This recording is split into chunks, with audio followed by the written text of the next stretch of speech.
The joy of bringing my newborn baby girl home was ripped away when I stepped into her room.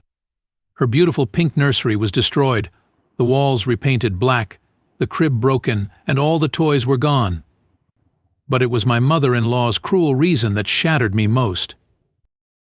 The soft beep of monitors filled the hospital room as I cradled my newborn daughter, Amelia, in my arms.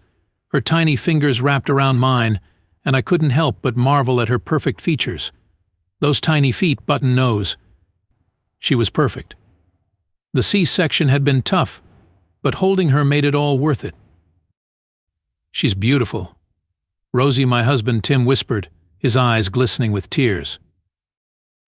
I nodded, too choked up to speak.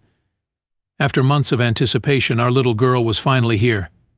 I thought of the nursery waiting for her at home with the pastel pink walls, the white crib, and all the wonderful stuffed animals arranged like a little army. Everything was perfect. That's when a sudden knock at the door interrupted our moment. Tim's mom, Janet, bustled in without waiting for an invitation. "Let me see my grandbaby," she chirped, reaching for Amelia. As I reluctantly handed her over, Janet's smile completely froze, replaced by a look of horror. She stared at Amelia, then at Tim, then back at the baby. She did this a couple of times before clearing her throat, her eyes boring into mine as if she were going to swallow me whole. Tim left the ward to answer an urgent phone call, leaving me basking in his mother's scrutiny. "There's no way this is Tim's child," she said, her voice dripping with accusation. "What did you do, Rosie?" I felt like I'd been slapped. My mouth fell open, and for a moment I couldn't breathe. "Janet, how could you say that? Of course, Amelia is Tim's baby. I would never." "Don't lie to me," Janet hissed, thrusting Amelia back into my arms. "I know what I see. This isn't over, Rosie. Not by a long shot." Before I could respond, Janet spun on her heel and stormed out of the room, leaving me clutching Amelia, tears stinging my eyes. I looked down at my daughter's perfect face, her skin a beautiful deep brown. The thing is, our daughter Amelia was born with beautiful dark skin. Tim and I are both white, so yeah, it was a surprise at first. But upset? Not even close. We were in awe of her perfection. After the initial shock wore off, we remembered that genetics can be wild. Turns out Tim's great-grandfather was black, a fact his family had swept under the rug for generations. Suddenly it all made sense. We saw Amelia as a precious link to a part of Tim's heritage that had been hidden away. But my mother-in-law? She didn't see our little miracle. All she saw was a threat to her narrow-minded view of family. "It's okay, sweetie. Mommy and Daddy love you so much." "That's all that matters," I whispered. I rocked Amelia gently, trying to calm my racing heart. I knew this was just the beginning of a storm, but I never imagined how bad it would get. 2 weeks later, I shuffled through our front door, sore and exhausted from the demands of postpartum care. All I wanted was to settle Amelia into her nursery and maybe catch a nap. "I can't wait to show you your room, sweetheart," I cooed to Amelia as we approached the nursery door. I turned the handle, pushed the door open, and froze. My heart plummeted to my stomach. The room was wrong, so terribly wrong. Gone were the soft pink walls, replaced by pitch, oppressive black paint. The floral curtains had vanished. Heavy dark drapes blocked out the sunlight instead. And the crib Tim and I had spent hours putting together? It lay in pieces on the floor. Oh my God. What happened here? I stammered, clutching Amelia closer. "I thought I'd fix the room." Janet's voice came from behind me. It wasn't tea-appropriate anymore. I spun around, fury bubbling inside me. Appropriate? This was my baby's room. You had no right. Janet crossed her arms, a smug grin plastered on her face. "She's not my grandchild. Look at her. She's not Tim's. Both you and Tim are white, but this baby is not. I'm not accepting this child into this family." I could not believe my mill was being racist. I took a deep breath, trying to stay calm for Amelia's sake. "Janet, we've talked about this. Genetics can be unpredictable. And as you know, Tim's great-grandfather was black. Amelia is Tim's daughter. I'm not stupid, Janet spat. I won't let some stranger's child be raised in this house like she belongs here. I redid the room for when you come to your senses and bring her real family to take her. As soon as Janet left the room, I pulled out my phone with shaking hands. Tim, I said when he answered, you need to come home. Now. What's wrong? Tim's voice was instantly alert. Your mother. She destroyed Amelia's nursery.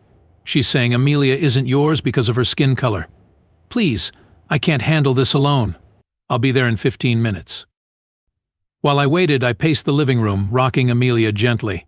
My mind raced, trying to process what had happened. How could Janet be so cruel, so racist? Suddenly, an idea struck me. I pulled out my phone again, this time opening the camera app. With Amelia still in my arms, I walked back to the kitchen where Janet was. Janet, can you please explain to me again why you did this to my baby's room? It's so utterly unfair. Janet looked up, her eyes cold. I told you, Rosie. That child isn't Tim's. She's not my granddaughter. I'm not accepting her into this family. But why? Just because of her skin color. I kept the conversation going, making sure to capture every hateful word. Of course. You and Tim are both white.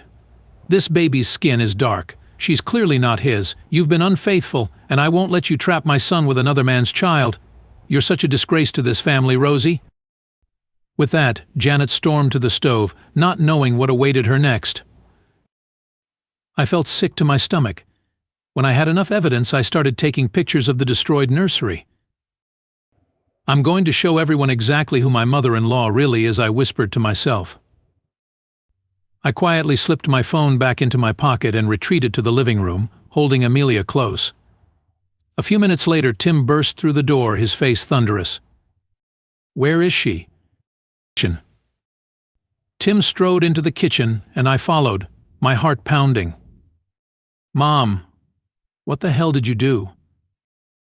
Janet looked up from her tea, her expression innocent. I did what was necessary. You'll thank me when you realize she's not your daughter.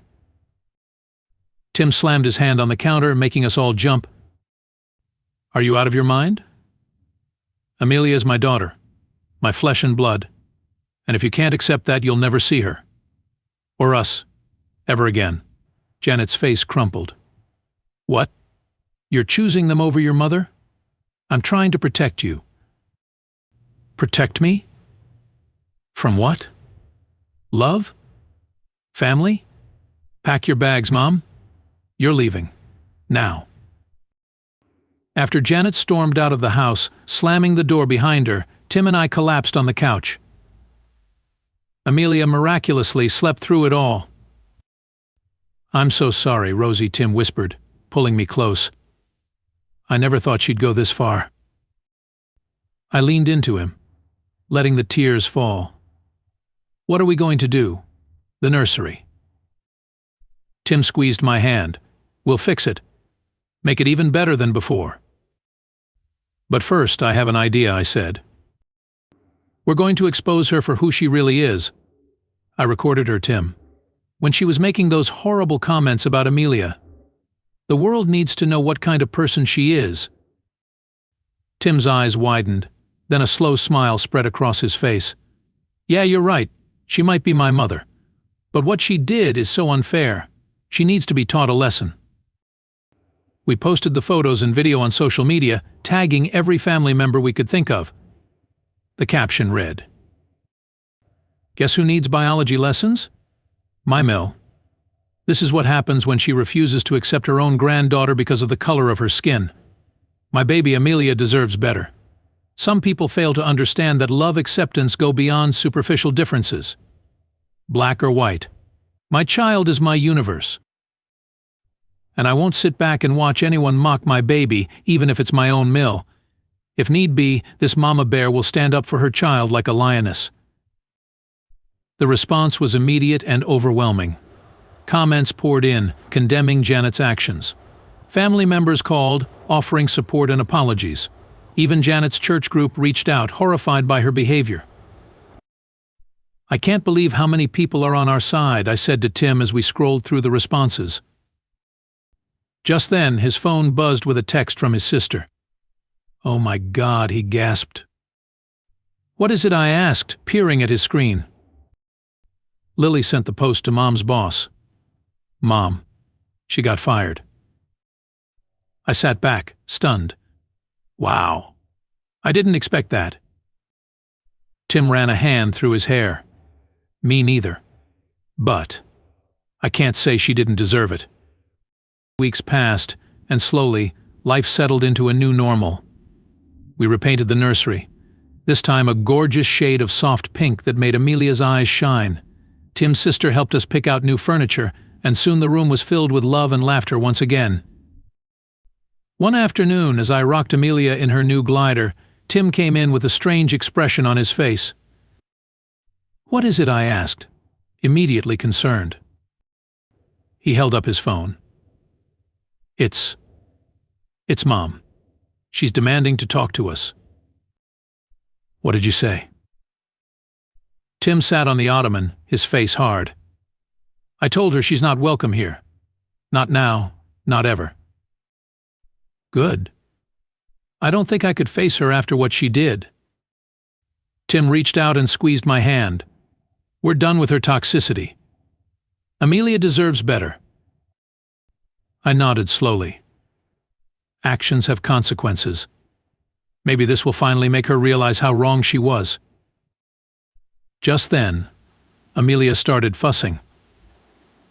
I scooped her up, breathing in her sweet baby scent. "You know what I said," looking at Tim. "I don't even care about Janet anymore. We have everything we need right here."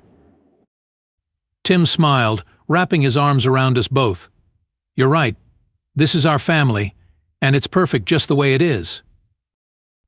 As I stood there, surrounded by the love of my husband and daughter, I knew we had weathered the storm. Janet's cruelty had tried to tear us apart, but instead it had only made us stronger. As for Janet, I doubt she'll ever recover from the humiliation. And frankly, she doesn't deserve to. Do you think I took it too far? Was my Mills behavior justified in any way? Drop your comments.